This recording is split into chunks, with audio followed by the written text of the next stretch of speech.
مولاي صل وسلم دائما أبدا على حبيبك خير الخلق. Alhamdulillah, puji syukur marilah kita panjatkan kehadirat Allah Subhanahu wa Ta'ala, karena pada kesempatan waktu fajar yang berbahagia ini Allah anugerahkan kenikmatan berharga kepada kita. Kita bisa hadir, kita bisa memenuhi jamuan istimewa yang disediakan oleh Allah. Kita bisa melaksanakan sholat subuh secara berjamaah. Mudah-mudahan ibadah kita ini diterima oleh Allah Subhanahu wa Ta'ala, dan semoga kita semua yang hadir di majelis ini, hidup kita semua diselamatkan dan dibahagiakan oleh Allah Subhanahu wa Ta'ala. Tidak ada kenikmatan yang lebih berharga dibanding kenikmatan orang-orang yang hidup dengan penuh keyakinan kepada Allah, dan kemudian kita taat, tunduk dan patuh kepada Allah Subhanahu wa Ta'ala. Para jamaah rahimakumullah, kapan Allah lepaskan kita? Kapan Allah tidak bimbing kita? Kapan Allah tidak memberikan curahan kenikmatan, bimbingan dan petunjuknya kepada kita? Di saat kita tertidur, di saat kita terlelap, Allah panggil kita, Allah dekati kita, dipanggillah dengan walaili, demi waktu malam. Maka siapa orang yang paling beruntung di antara kita? Orang yang tidak pernah kehilangan sepertiga malam terakhir dari waktu yang disediakan oleh Allah. Silakan orang lain terlelap, silakan orang lain tertidur, silakan orang lain dinina bobokkan dengan segala kenikmatan dan kesenangan kehidupan di dunia. Tapi orang yang ingin kemuliaan hidupnya, tentu dia tidak akan pernah menyia-nyiakan kesempatan malam yang disediakan oleh Allah. Dalam surat ke-17, surat Al-Isra ayat 78, Allah tunjukkan kepada kita, aqimis sholata liduluki syamsi ila ghasyakil laili wa qur'anal fajr. Inna qur'anal fajri kana mashhuda wa minal laili fatahajjat bihi nafilatan lak asa ayyab'asaka rabbuka maqaman mahmuda.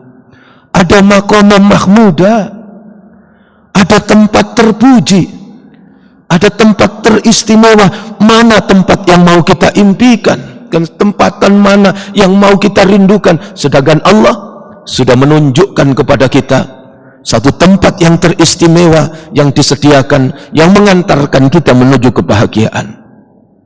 Ketika waktu fajar, Allah panggil kita, Allah bimbing kita, Allah dekati kita. Coba dipanggillah kita oleh Allah dengan wal fajri, demi waktu fajar. Menurut para mufassir, wawunya itu wawu qasam, sumpah. Dan ketika Allah bersumpah, itu sungguh penting, sungguh berharga, sungguh serius. Ketika Allah panggil dengan walaili, itu sungguh penting. Bahkan Allah tunjukkan kepada kita, hina atau mulianya hidup kita itu ditentukan dari kualitas malam. Bagaimana kita bisa mengisi setiap malam-malam kesempatan yang diberikan oleh Allah kepada kita. Ini malam keberapa di umur kita? Sudah berapa malam kesempatan umur yang disediakan oleh Allah kepada kita? Bisa jadi tinggal semalam, bisa jadi tinggal sepekan, atau tinggal berapa kesempatan yang diberikan oleh Allah kepada kita. Tapi yang pasti, bahwa orang yang ingin mendapatkan kemuliaan kehidupannya, tentu dia tidak menyia-nyiakan kesempatan malam yang disediakan oleh Allah. Sampai dalam sebuah riwayat hadis dituliskan, atani Jibril faqala ya Muhammad isma syi'ta fa innaka mayyitun wa akhbib mam syi'ta fa innaka mufariqun wa amal ma syi'ta fa innaka majzum bi wa alam anna syarafal mu'minin qiyamuhu bil lail wa izuhu istighwanu anin nas. Allah bimbing kemuliaan hidup kepada kita, diutus oleh Allah malaikat Jibril, dan kepada Rasulullah disampaikan, sampaikan Muhammad isma syi'ta, silakan hidup semau-mau kita, tapi ingat fa innaka mayyitun, kita semua akan mati. Yang kedua, wa akhbib man syi'ta, silakan hidup di dunia ini cinta dengan apa saja, segala kesenangan, kenikmatan kehidupan di dunia, tidak ada yang dilarang. Tapi tanpa ketaatan, tanpa keyakinan kepada Allah, semua yang kita cintai ini pasti akan berpisah dengan kita. Dan kemudian yang ketiga, wa'mal ma syi'ta, berbuatlah di dunia ini semau-mau kita, tapi ingat, apapun yang kita lakukan pasti akan diminta pertanggungjawaban. Maka ada resep indah yang diajarkan oleh Allah lewat apa yang beliau sampaikan ini. Wa'lam, ketahuilah, anna syarafal mu'minin, sesungguhnya kemuliaan hidup bagi orang-orang yang beriman apa? Ditandai dengan dua hal. Apa dua hal yang menjadikan hidup kita mulia? Pertama, qiyamuhu bil lail, menghidupkan malam. Yang kedua apa? Wa izuhu istighwanu anin nas, dan hidup tidak bergantung, tidak bersandar kepada manusia, yakin hanya bergantung kepada Allah, dan kemudian menjadikan malam-malamnya malam yang hidup dengan rukuk dan sujud, dengan berzikir, dengan tilawatil Quran. Maka dialah orang yang sesungguhnya mendapatkan kebahagiaan dan kemuliaan hidup. Mudah-mudahan umur kita ini barokah. Setiap kesempatan malam yang diberikan oleh Allah betul-betul meningkatkan derajat kemuliaan kita di sisi Allah subhanahu wa ta'ala. Ada orang itu yang setiap malam tiba, datang dan pergi, berlalu begitu saja. Ada yang begitu malam tiba diisi dengan dosa dan maksiat. Tapi ada orang yang begitu malam tiba mengantarkan menuju derajat kemuliaan dengan menghidupkan malam-malamnya untuk rukuk dan sujud, mendekat bertakarrub kepada Allah subhanahu wa ta'ala. Karena itu para jamaah, Rasul sallallahu alaihi wasallam memberikan contoh kepada kita bagaimana memanfaatkan malam. Dalam beberapa riwayat hadis, maka kita akan mendapati Rasul itu kebiasaan hariannya sebelum beranjak ke tempat tidur, mengantarkan tidurnya itu dengan membaca surat Al-Mulk. Ada sebuah hadis yang menyatakan, unzilat alayya suratun wa iya salasuna ayah jumlatan wahidatan wa qala hiya almani'a fil kubur. Telah diturunkan kepadaku satu surat, maksudnya surat Al-Mulk, terdiri atas 30 ayat, dan istimewanya yang 30 ayat itu disebut jumlatan wahidatan, satu surat yang oleh Allah diturunkan sekaligus sehingga disebut jumlatan wahidatan. Dan Rasul kemudian menegaskan waqala hiya almani'a fil kubur. Nama lain dari surat Al-Mulk itu di hadis disebutkan dengan almani'ah. Almani'ah itu artinya yang mencegah. Nama lainnya disebut di hadis itu al-munjiyah. Al-munjiyah itu artinya yang menyelamatkan, yang mencegah dari dahsyatnya siksa kubur, yang menyelamatkan dari azab neraka, diselamatkan oleh Allah untuk dimasukkan ke dalam surga. Maka ini menjadi bagian indah dalam Rasul menjalani dan mengawali malam-malamnya dengan mentadaburi ayat-ayat Allah, untuk memandu, untuk memberikan pencerahan kepada jiwanya. Maka dia baca Al-Quran, dan yang dia baca itu adalah surat Al-Mulk. Para jamaah rahimakumullah, kalau disebutkan surat Al-Mulk itu yang mencegah dari siksa kubur, maka alam kubur itu alam barzah, yang ini menjadi salah satu bagian penting untuk memberikan daya kontrol yang efektif ketika manusia ini hidup di dunia, sehingga tidak larut, tidak terbelenggu, tidak terjebak kepada rasa cinta yang berlebihan kepada dunia sampai lupa kepada kehidupan di akhirat. Panjenengan pirsani di Al-Quran surat ke-100, surat Al-Adiyat, Allah bimbing kepada kita, wal adiyati dhabha fal muriyati qadha fal mughirati subha fa asarna bihi naqa fa wasatna bihi jam'a innal insana li rabbih lakanut wa innahu ala dzalika lasyahid wa innahu li hubbil khairi lasyadid. Maka kemudian Allah tunjukkan, afala ya'lamu idza bu'sira ma fil kubur wa khussila ma fis sudur. Jadi di surat Al-Adiyat itu Allah tunjukkan manusia itu keterlaluan, innal insana li rabbih lakanut, dan sungguh manusia itu ingkarnya keterlaluan. Kenapa keterlaluan? Karena dia sadar dengan keingkarannya. Kenapa bisa begitu?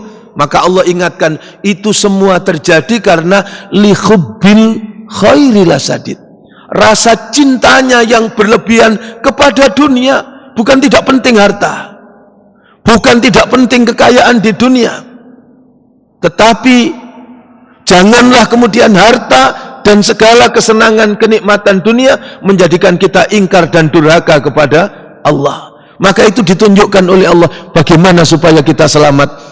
Afala ya'lamu idza bu'sira ma fil kubur.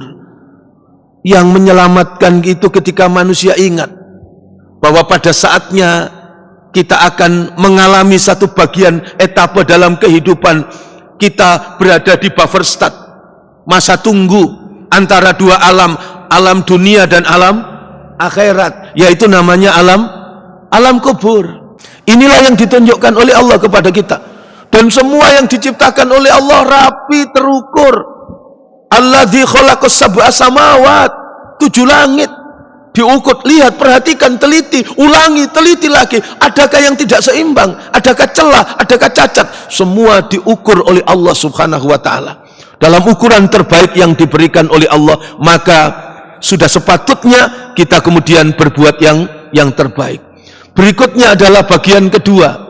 Itu ayat 5 sampai dengan ayat 15. Ayat 5 sampai dengan ayat 15 itu isinya adalah ahlun nar, isinya adalah ahlul jannah. Perbuatan-perbuatan yang ditunjukkan oleh Allah ini kehinaan yang mengantarkan manusia masuk ke dalam neraka. Ini jalan kemuliaan yang mengantarkan manusia masuk ke dalam surga. Itu adalah ayat 5 sampai dengan ayat 15. Panjenengan pirsani, bagian ketiga itu adalah ayat 16 sampai dengan ayat 22 dari surat Al-Mulk. Isinya apa? Allah mendidik dan mengajarkan kepada kita bahwa segala kesuksesan, keberhasilan tidak boleh mengantarkan kita ke dalam kesombongan. Apa sombong itu? Al-kibru itu ciri pertama, tidak mau diatur oleh Allah, menolak kebenaran, batarul haq. Dan ciri yang kedua adalah merendahkan dan meremehkan orang lain. Siapa yang merasa nyaman dan aman, bisa tidur dengan enak, sementara ada peringatan yang diberikan oleh Allah, bencana yang didatangkan oleh Allah, tsunami, banjir, macam-macam musibah yang menimpa kepada setiap suatu kaum secara keseluruhan, yang itu semua disebabkan karena tingkah pola manusia. Itu adalah ayat berapa? Ayat 16 sampai dengan ayat 22. Sedangkan yang ketiga, yang keempat, bagian keempat itu 2 ayat. Ayat 23, ayat 24. Isinya apa? Isinya Allah mengingatkan tentang kita manusia, nafsi-nafsi.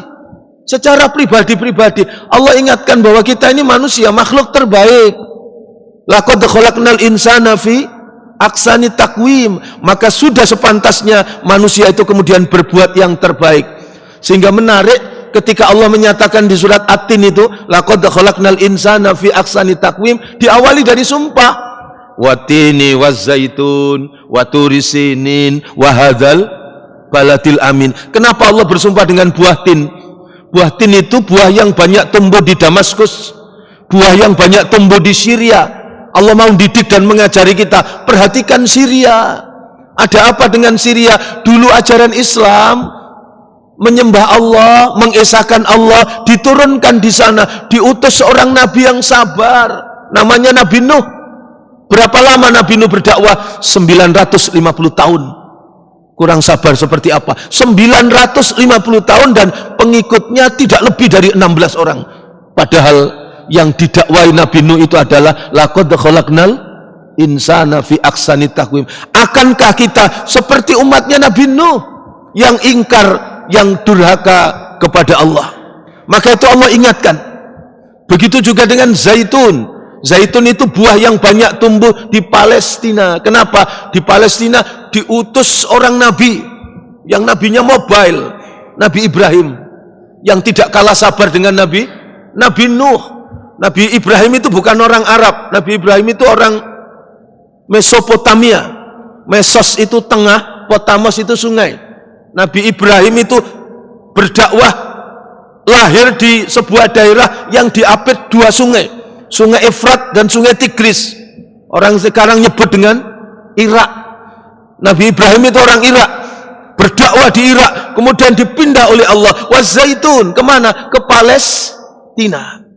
Dan Nabi Ibrahim kemudian berdakwah di Palestina sebelum nanti Nabi Ibrahim disuruh hijrah oleh Allah kemana? Ke Bakkah. Anyir darah, tidak ada tanda-tanda kehidupan kecuali beterbangan burung-burung pemakan bangkai. Disitulah yang kemudian Nabi Ibrahim tinggalkan anak dan keturunannya karena ketaatan dan keyakinan kepada Allah. Maka Bakkah kemudian menjadi Makkah al-Mukarramah. Ini yang diingatkan oleh Allah. Akankah kita menjadi orang-orang yang durhaka sebagaimana umat-umat terdahulu? Padahal kita manusia, makhluk terbaik yang diciptakan oleh Allah. Laqad khalaqnal insana fi ahsani taqwim. Bagian berikutnya adalah bagian kelima. Ayat berapa?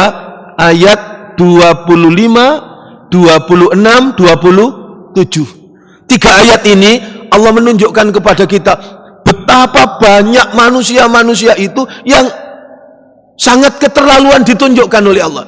Diberi kabar surga, tidak rindu masuk surga. Diberi kabar neraka, juga tidak takut masuk neraka. Sampai dengan segala kesombongannya merasa senang kalau masuk neraka. Masya Allah. Ini yang ditunjukkan zaman sebelum Nabi, zaman Nabi, lebih-lebih di zaman sekarang. Sampai di surat Yasin itu kan digambarkan ada orang Badui datang kepada Rasulullah membawa rangsel, dibuka ternyata isinya apa? Tulang-tulang yang sudah lapuk. Dan itu dia persiapkan di hadapan Nabi, kemudian tulang itu dipukul-pukulkan menjadi serpian kecil, dan itu ditunjukkan oleh Allah. Ubay bin Khalaf namanya.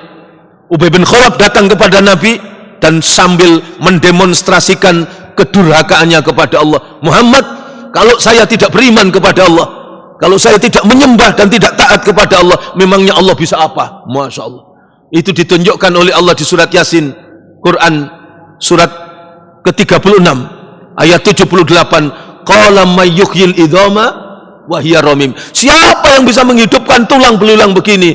Yang dijawab oleh Allah di lanjutan ayat, kul yuhyihalladzi ansa'aha awwala marrah. Katakan, sampaikan Muhammad, didik dan ajarkan kepada mereka, jawab dengan jawaban yang tegas. Apa? Yang menghidupkan ialah yang menciptakan untuk kali yang pertama.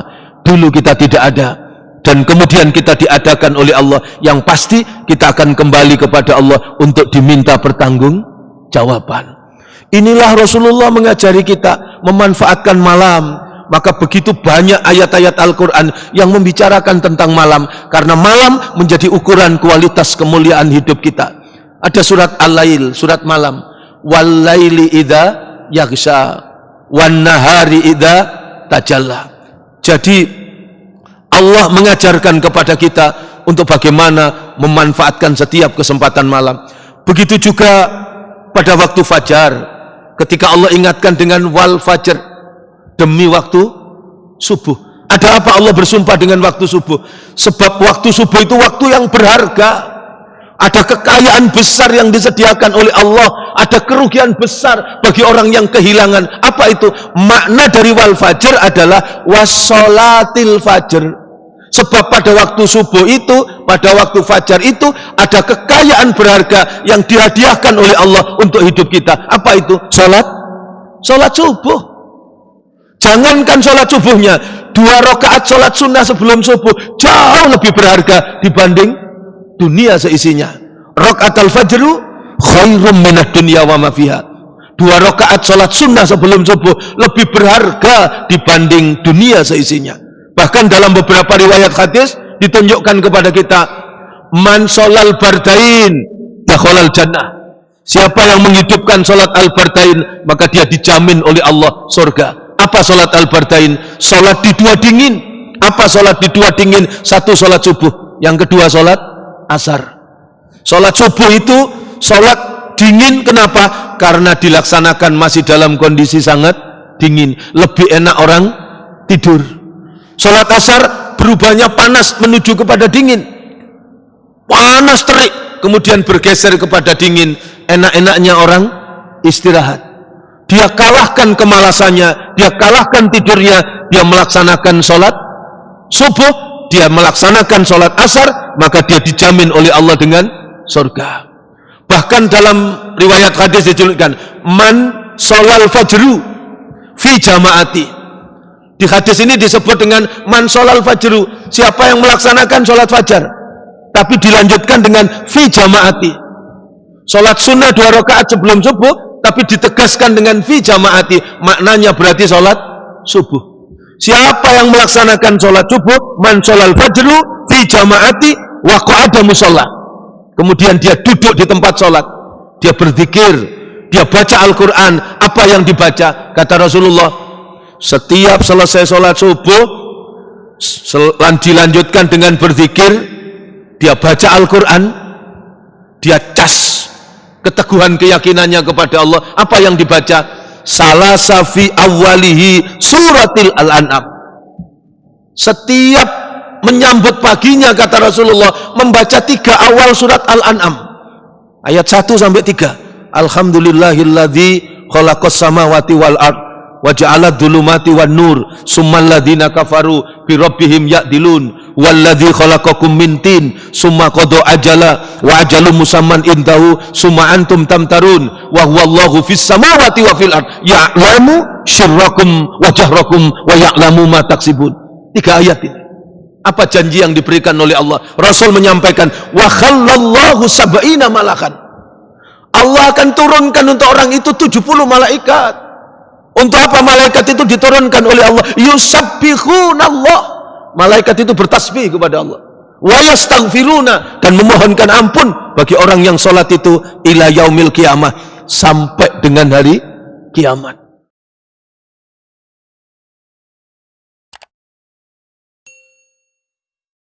Keluar dari majelis ini kita lebih dekat kepada Allah. Keluar dari majelis ini kita lebih takut kepada Allah. Keluar dari majelis ini kita lebih cinta kepada Allah Subhanahu wa ta'ala. Allah tunjukkan kepada kita kenikmatan, kebahagiaan itu diberikan bagi siapa?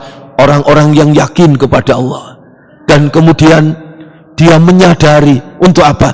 Hidup ini dengan kemuliaan, meningkatkan derajat kemuliaannya dengan sebenar-benarnya kemuliaan, sehingga ketika dia kembali kepada Allah, dia penuh harap, tidak ada pilihan lain. Janganlah kita ini kemudian diwafatkan oleh Allah kecuali dalam keadaan berserah diri, taat, tunduk dan patuh kepada Allah. Panjenengan pirsani di Al-Quran, surat ketiga, surat Ali Imran, ayatnya ayat 102, yang sering kita baca itu, ya ayyuhalladzina amanuttaqullaha haqqa tuqatih. Allah muliakan kita, Allah berikan panggilan yang indah kepada kita. Bagi siapa? Bagi orang yang beriman. Orang yang beriman itu orang yang betul-betul sudah disediakan dan dipersiapkan oleh Allah keberuntungan, diselamatkan oleh Allah dari kegagalan. Surat Al-Mu'minun, surat ke-23, ayat yang pertama kan jelas, qad aflahal mu'minun, sungguh beruntung orang-orang yang beriman. Dan di surat Al-Asr jelas, orang-orang yang beriman itu selamat dari kerugian. Wal asri innal insana lafi khusrin illalladzina amanu.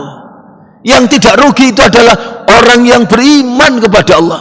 Bahkan maaf, untuk menentukan derajat kita ini tetap mulia sebagai manusia atau jatuh derajatnya menjadi makhluk yang hina, lebih hina dari binatang.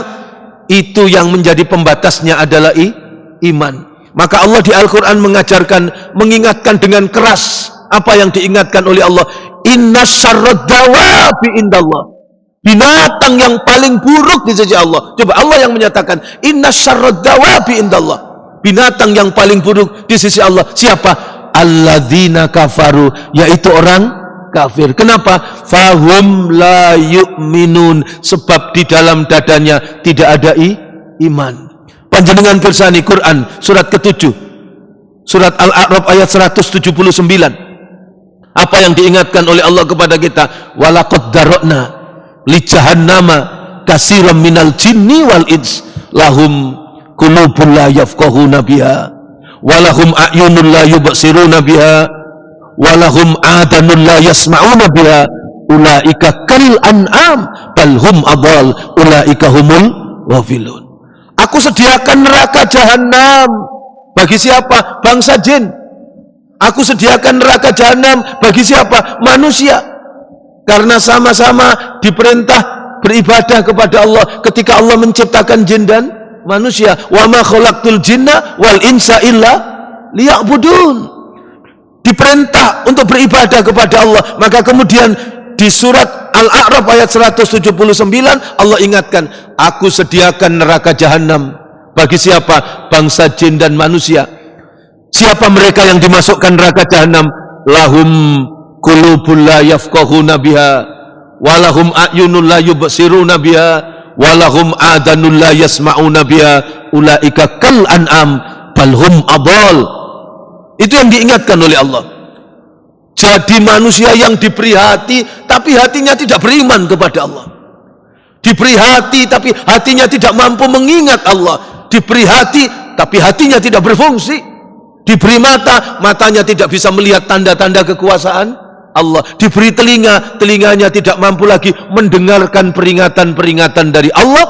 Maka apa yang Allah ingatkan, kalau sudah begitu derajat manusianya turun, ulaika kal an'am, mereka jatuh tidak ubahnya seperti binatang ternak. Bahkan tidak cukup itu, balhum adall, bahkan lebih rendah, dan mereka adalah orang-orang yang lalai. Inilah yang diingatkan oleh Allah kepada kita tentang betapa manusia ketika tidak mampu lagi menjaga dan merawat potensinya. Kekayaan besar yang diberikan oleh Allah itu adalah ketika kata mampu menumbuh suburkan kekayaan berharga itu, yaitu iman. Dan surat Ali Imran ayat 102 itu Allah ingatkan tentang apa?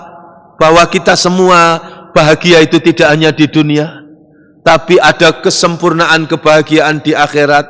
Karena itu Allah ingatkan, janganlah kita mati kecuali dalam keadaan muslim. Orang yang berserah diri, taat, tunduk dan patuh kepada Allah. Mukmin didorong oleh Allah untuk hidup dalam kemuliaan, sehingga kualitasnya mukmin didorong menjadi muttaqin dengan bertakwa yang sebenar-benarnya takwa. Apa sih orang yang bertakwa itu? Apakah kita ini layak? Apakah kita ini termasuk? Apa cirinya orang yang bertakwa? Bagaimana menjalani hidup dan penuh ketakwaan itu? Satu kata yang tidak bisa hilang dari orang yang menginginkan derajat ketakwaan. Apa itu? Yaitu satu, orang yang bertakwa itu orang yang hidupnya bahagia. Jadi jangan pernah berpikir bahwa kita ini masuk dalam kategori orang yang bertakwa sebelum kita bisa merasakan hidup dengan penuh kebahagiaan. Kenapa orang bertakwa itu bahagia? Ada 3 pintunya. Pertama, dia bahagia dalam ketaatan kepada Allah. Karena dia taat, tunduk dan patuh kepada Allah, ketaatan itu menjadi dibukanya pintu kebahagiaan. Yang kedua, kenapa orang yang bertakwa itu bahagia? Sebab orang yang bertakwa itu hidupnya dipenuhi dengan rasa syukur kepada Allah. Rasa syukur itu menjadi pintu dibukanya kebahagiaan. Dan yang ketiga, Kenapa orang yang bertakwa itu bahagia?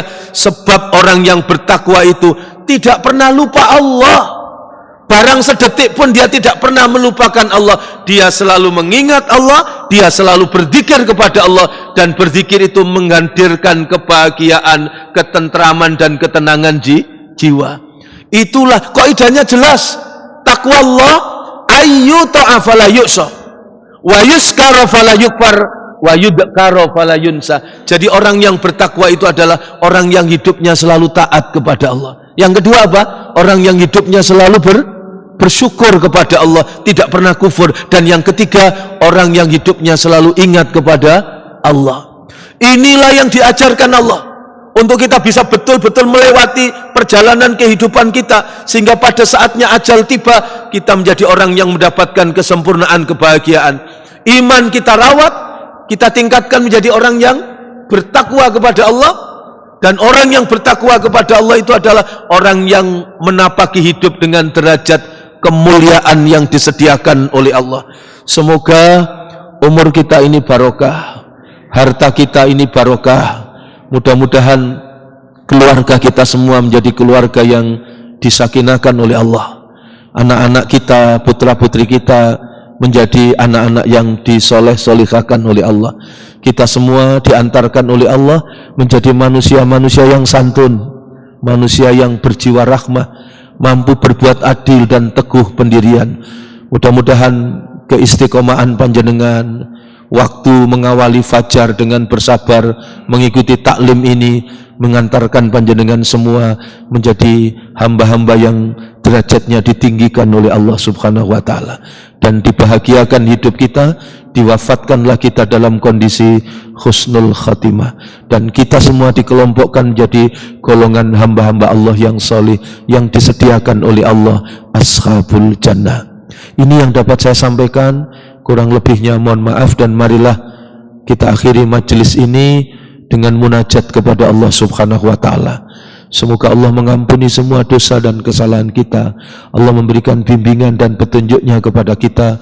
Allah berikan hikmah ilmu yang bermanfaat, yang mengantarkan menuju derajat ketaatan dan menapaki hidup dengan penuh kebahagiaan. Rabbana hab lana min azwajina wa dzurriyyatina wa qurrata a'yun waj'alna lil muttaqina imama.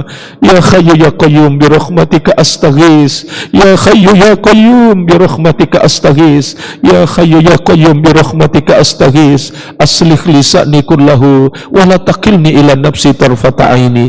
Rabbana atina fid dunya hasanah wa fil akhirati hasanah wa qina adzabannar walhamdulillahi rabbil alamin.